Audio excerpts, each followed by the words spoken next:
noches, compañero y profesor. En esta ocasión le habla el estudiante Ezequiel Moreno, cédula 1766946, de la licenciatura en Criminalística y Ciencia Forense. El tema a tocar: hecho de tránsito terrestre. ¿Qué es un accidente de tránsito?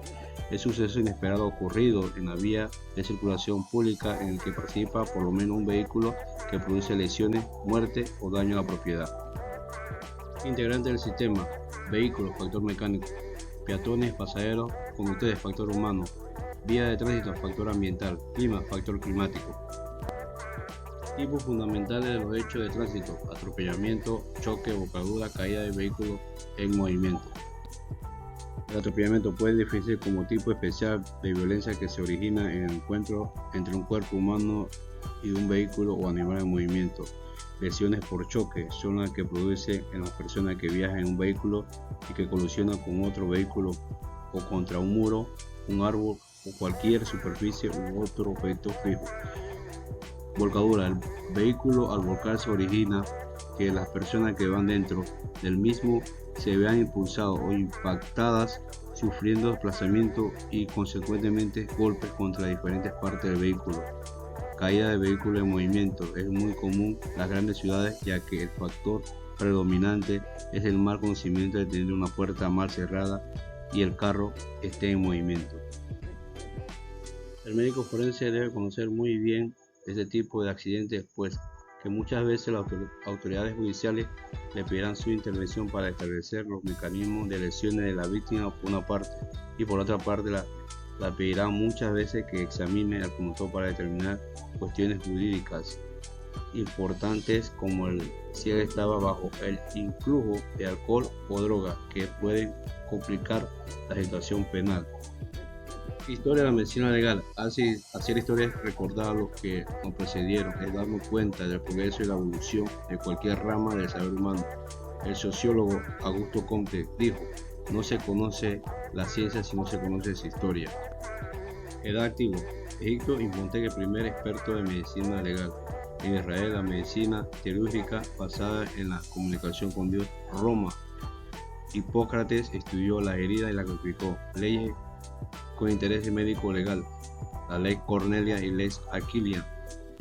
Escrito también las leyes de las 12 tablas. Babilonia, el código Hammurabi, cierta relación entre la ciencia y la ley. Y el Jishu Yunlu fue escrito en el siglo XIII por un juez chino. Edad media. El código Justiniano apareció entre los años 529 y 534. En el siglo XIV y XV, la práctica médico-legal pasaban a ocupar el primer plano de los temas relacionados con el estudio de cadáveres. Carlos V promulgó el Código Carolino, exigía el peritaje médico. El primer tratamiento médico-legal con interés data en los tiempos de Numan Pompilio, 600 años a.C. Edad moderna. Ambrosio Paré, los informes de los estudios de embalsamar los cadáveres. Paolo Sacchia, su obra notable fue Cuestiones médico-legales. Lombroso estudió de criminales.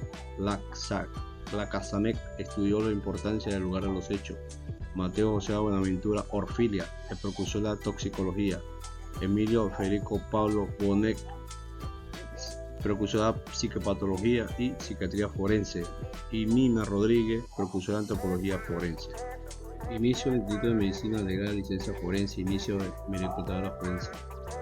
Medicatura Forense inició en 1942 en un pequeño local en Catedral, cerca del Teatro Nacional, y pertenecía al Ministerio de Gobierno. La Medicatura Forense también fue pasada al Ministerio Público en el año 1973 y se mudaron al Palacio Legislativo, y luego 3 años duraron y nuevamente se ubicaron ahora en la Avenida B y Avenida Balboa. La Ley 29 del 25 de octubre de 1984, el Código Judicial, creó el Instituto de Medicina Legal de Infante. La Ley 50-13 de diciembre de 2006 reorganiza el Instituto de Medicina Legal y Ciencia Forense y dándole autonomía al manejo administrativo y recursos humanos. El 27 de diciembre de 2007 establece en el artículo 28 de la Ley 69, modifica el artículo 2 de la Ley 50, crea la Dirección de Investigación Judicial, que es parte de la policía, y adscribe al Servicio de Criminalística a la Medicina Legal y Ciencia Forense, y así como establece nuevas funciones. Rama de la Medicina Legal. Deontología médica, estudia los deberes y derechos de los médicos.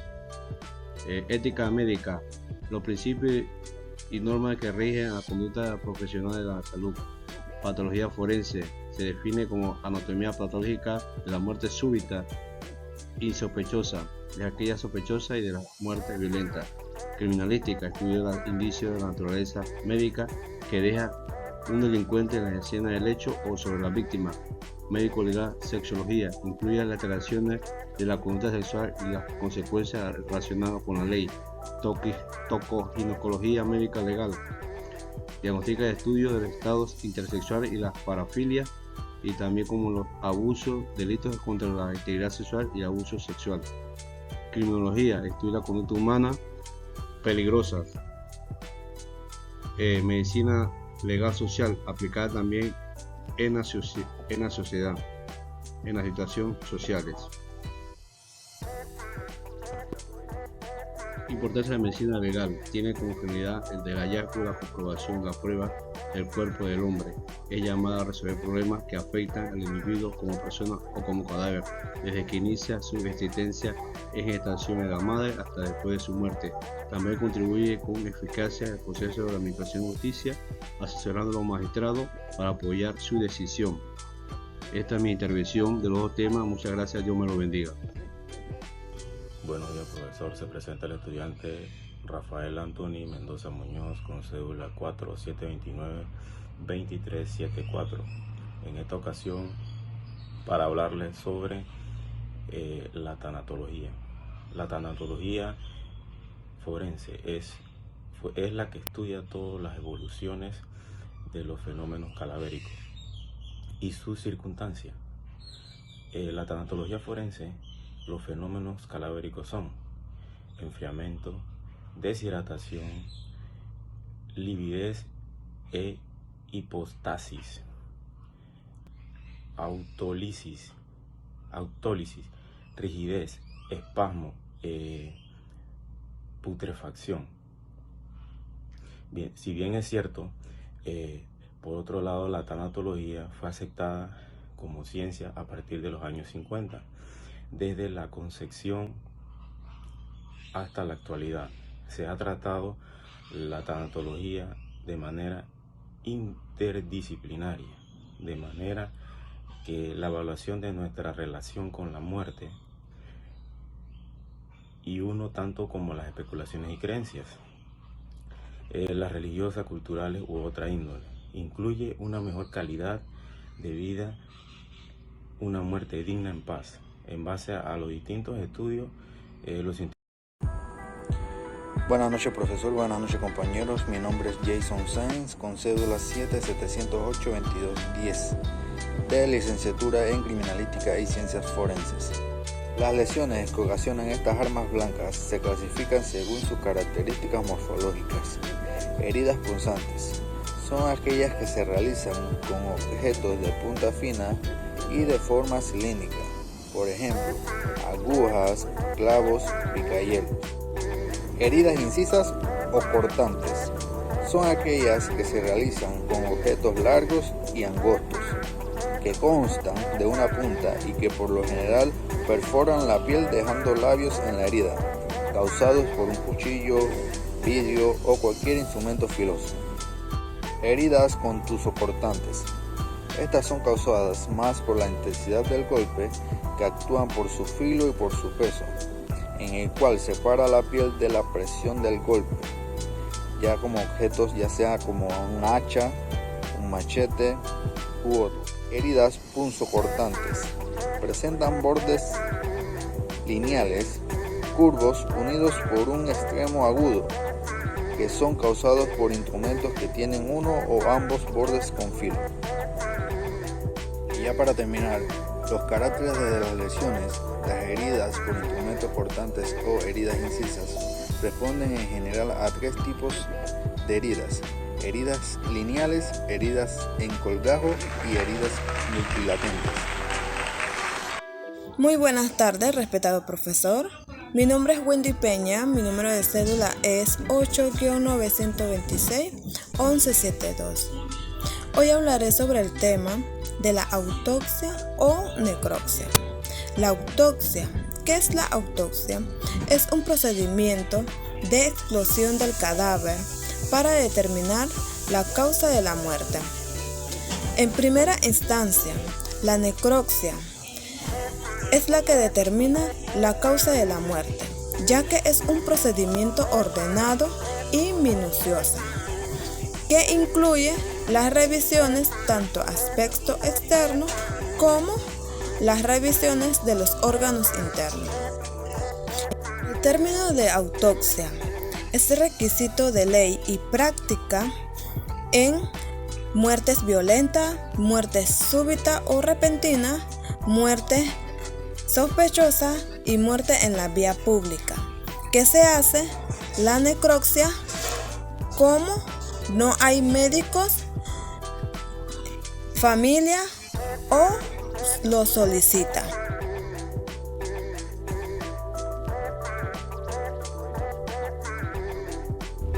Buenas tardes, profesor. Mi nombre es Estefanía Ortega. Yo vengo a hablar sobre las lesiones de arma de fuego.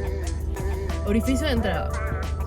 Quiero hablar sobre el orificio de entrada para mencionar que, ya conocemos que esta es una herida contusa, que puede variar según estemos hablando de una escopeta, un fusil, un arma, un A380, entre otras.